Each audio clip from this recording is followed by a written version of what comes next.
Impatiens wallerana. All right, the regular typical impatiens that you see in the trade. When you're identifying impatiens, you're looking for just a nice glossy green leaf. Typically you won't see it much larger than this, maybe 1.5 to 2 inches long by maybe 3/4 of an inch to 1.5 inches wide perhaps. And then you see just a nice sort of rounded mound of a plant.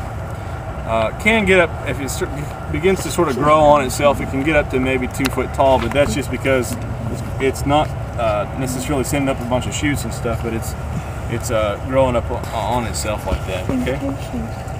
All right. When you look at the flower, and this is a good one to see it on because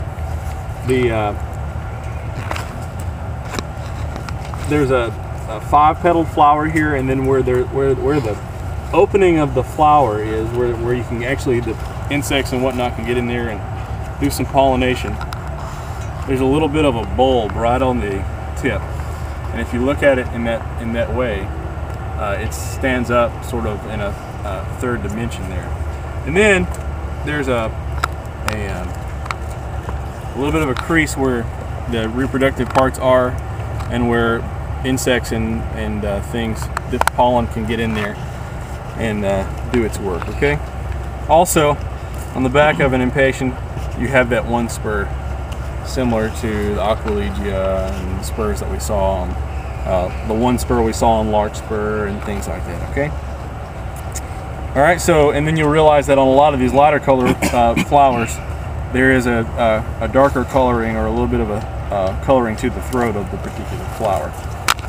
You don't see that darker coloring occur so evidently on darker flowers, the reds, these darker pinks. We have a white in there, and it doesn't tend to do that all that much either, because it's just the whole entire petal is white.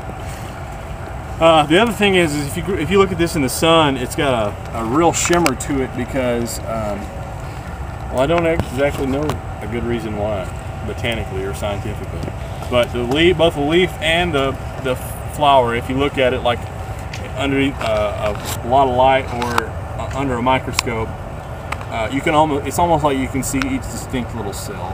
There's a lot of numbered, like very pronounced divisions of the particular parts of the plant.